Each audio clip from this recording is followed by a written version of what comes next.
Hi, my name is Zach Canner, and I played William in Stay. Hi, my name is Devin Brooke, and I played Claire in the film Stay. I'm Christopher James Cramer. I wrote and directed and fight choreographed this monstrosity and shot these scenes. Let's watch this. You see? That wasn't so bad. Will you turn around again? Wasn't so bad. Bathing a stranger. Sure.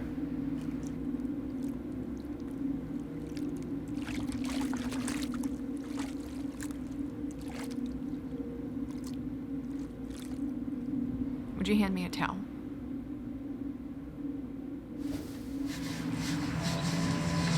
Comes everybody's favorite part. Favorite part, the almost murder. I think tonight was a really good exercise in trust. It really went well. Things can end happily, you just can't see it yet. Bitch. Sorry. I'm starting to viscerally remember the feeling of being choked.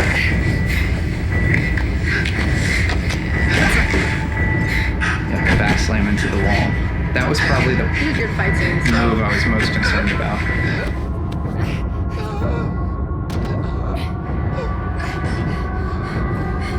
It's been a few years since I've watched this. This is, it's a good time. Did the thing fall down in this one, in the final take? Mm-hmm. Yeah. Oh yeah, here it is. How about the tinnitus sound? It's very like.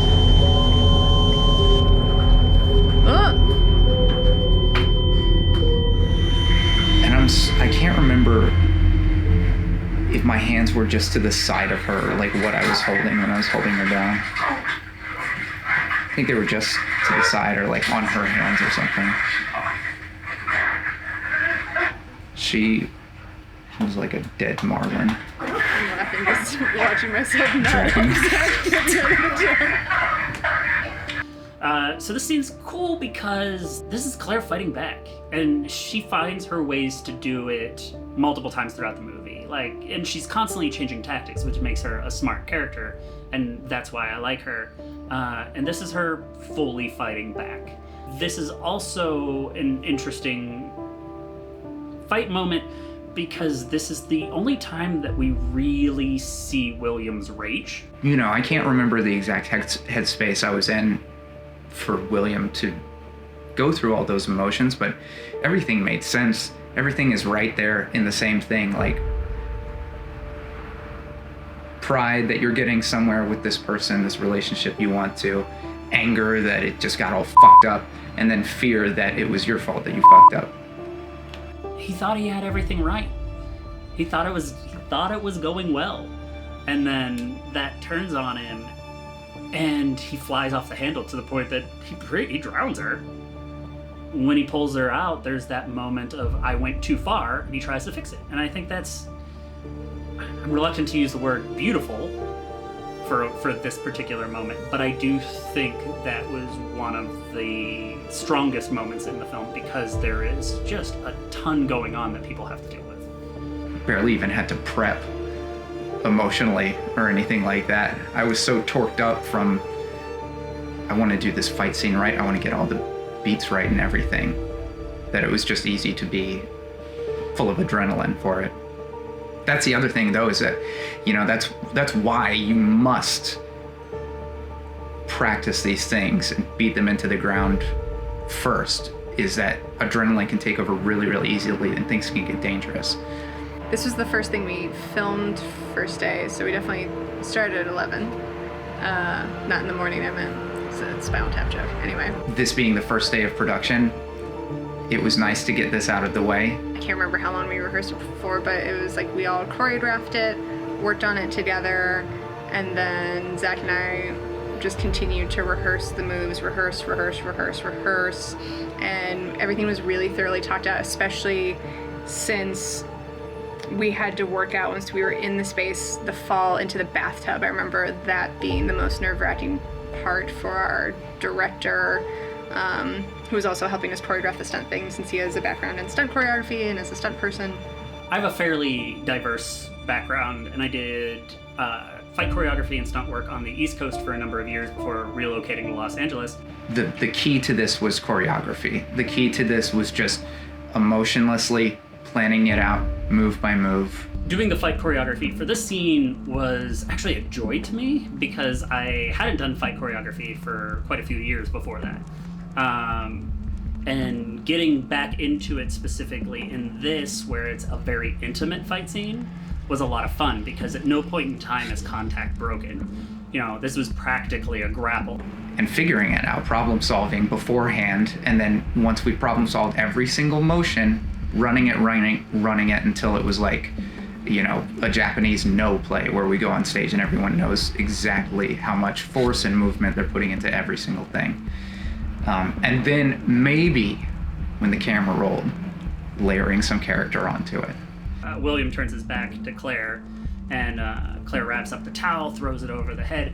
From there on out, there is full contact up until the fall into the bathtub, and then once the bathtub is used as a cutting point and reestablishing point, we regain contact where there's physical contact till the end of the scene. I was pretty much comfortable with anything that happened to me. Yeah. I was pretty much uncomfortable with everything that I was doing to Devin.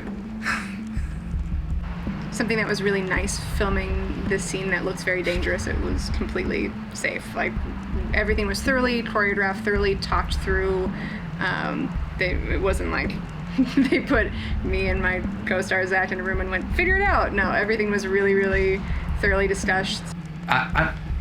That production, I think we all felt pretty darn safe that day because, like I said, everything rehearsed to the T, micro crew, nothing unnecessary, everything we needed and nothing we didn't. And that was the key to it. It's not like a sword fight where I choreograph it in phases and there'll be 10 really cool moves and then all of a sudden they'll push apart and they'll re-enter their on guard. This is a fun fight scene because there's no breathing, there's no breath, there's no, and I realize now that it's a choking scene that I'm saying there's no breathing, but there's no you're never relinquished from the fight. There's never a point where you guys stare off and give each other those superhero movie glances where you stare each other down and then run at each other full power, bang, bang, bang, bang, and then separate again and then come back together. And that makes this particular fight interesting to me. Talking about the visceral things that I'm remembering, I can still hear the pop of that sugar glass because we tried it on my head before I did it on Devin, so I would know what it feels like and how I need to do it to her. It was quite soft. It's really nothing. And I never licked it to see if it was sweet like I wanted to. I don't like when people wear a lot of hats. If I could not wear a lot of hats, that'd be great. If I could not wear a lot of hats, that would be great. But in indie filmmaking, that's not always the case. And I think in this particular circumstance, it benefited us. I knew how all the pieces worked because I put all the pieces together. I created all the pieces. So in my mind, I think it streamlined us. It also took away any guesswork for me. This is one of those scenes that turned out the exact way I imagined it because I wore so many hats. And working with Zach and Devin, it was a situation where I was able to communicate with just the three of us in a room how each piece needed to feel, look, and where people needed to be so that camera could shoot freely and not, have to worry about the nudity aspect.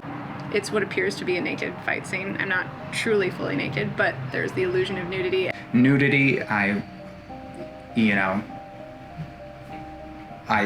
didn't know how to handle it going into it, but I think just we all talked about it. The director, and he approached me, he said, how do you see this being filmed? What are you comfortable with? Rather than approaching me and going, hey, I need this for my film, which I think is really the correct way to approach something like that. Nudity is hard with young directors, and I still consider myself a young director. because I think it's a crutch. 100%. That there is justified nudity. Justified nudity is a huge thing in the industry, and if your film needs it for a purpose, then I think you have it. I think an excellent example is Game of Thrones, when she's doing the Walk of Shame. That is justified nudity. That is nudity that told a story, versus, you know, somebody getting naked for the sake of nudity adding a value to a film. I think conversations go on said a lot, especially like as a woman going, okay, so we need this nudity for the scene because of this reason, you know, trying to say, you know, it's because her character would be free or naked or whatever. Or people just being blunt about things, being like, hey, I need you to be naked in this because nudity sells and set sells. This is my message to any young actors, actresses, and directors is, if you are doing a film that is a micro budget, and the director comes up to you and tells you that you have to be naked, he's probably telling you that because he's falling short on meeting the expectations of a good movie. He either doesn't think his script is good enough to sell without nudity, he either thinks he's not a good enough director to sell the movie without nudity, or he's been told by a producer that the only way a movie is going to be successful is if somebody is naked. All three of these things are not a reason for anyone to be naked on camera. This is not justifiable nudity. This is not somebody coming up to you and saying, this will take your character to a new level. This is somebody saying, I am insecure in my project to the point that I need nudity to sell it. You know, I was fired from the first indie film I was ever hired on because there was an issue with nudity. I was told that they needed my full topless naked breast in this film, and I said no. So then, you know, they moved on to someone else. So I think to have someone go, okay, what are you comfortable with, before I even say anything. Like, it wasn't that he approached me and said, this is how I'm seeing. He said, how do you see this? What are you comfortable with? So then we were able to work on that together. We all understood Devin's level of comfort and what we were going to show and how we were going to hide things. Put me in a much more safe and comfortable mindset. You know, the set was very locked down that day. It was only, like, I'm talking skeleton crew, and, you know, we were able to film and shoot everything without exposing everything, and there's the complete illusion of she's just gotten out of the bathtub naked and is having this brutal fight scene for her life with this guy. And I think it was very effective, and it was effective without having anyone feel like they were being put in a compromised position. And if it's a project being made for under $250,000, it does not deserve you being naked. I'm gonna piss off a lot of people with that statement, but it's the truth. It's just the way that is. And for this project, we got about as naked as I would be comfortable with somebody being naked, but I also made sure from the beginning that it was known that nothing was gonna show up on camera. Like, this is entirely implied nudity. We choreographed the fight around nudity so that we could do a full visceral fight and at no point in time show anything. Because as an audience member, if you watch that and you say, I really needed to see something, you need to do more self-evaluation than anything. Advice I have for anyone who's filming a fight scene, really advocate, or a fight scene or a nudity scene, you really need to be your own advocate. Ask lots of questions if there's something you're uncertain of or something somebody says that you're not sure about. Ask questions, you know, challenge them to answer you, because I feel like a lot of times we don't ask questions and there are things that we miss and red flags, or we're just trusting people because, you know, why not trust people? But you have to ask questions and have to make sure that you know what's expected, what you're doing, and, you know, be clear about what you expect too. Like, that's something that I learned, is that I need to have questions ready to go, especially in regards to nudity and safety. You know, what's going to be seen, what's expected, how are camera angles going to be, and everything. So it's important to ask those things, and it's okay to ask those things. If somebody's telling you that makes you a difficult person to work with, they're trying to pull something on you. So definitely ask that. Anything with stunts, don't get hurt. Anything with nudity, don't let someone try to take your body from you. the reason I am so adamant in forward in discussing this is because I have been on sets where I haven't voiced concerns before, and there have been some serious violations on just codes of ethics across the board from directors specifically trying to get women to be naked on camera. And none of those situations were justified, and because I wasn't directing, I kept my mouth pretty shut with a few exceptions. There are definitely people who push me too far, and I'm not that person anymore. So, nudity. If you're doing it, make sure you're doing it for a reason. Boom. I think I'm done. Boom. Where's my mic? I'm out of here. Where's my PA? I need to ride home.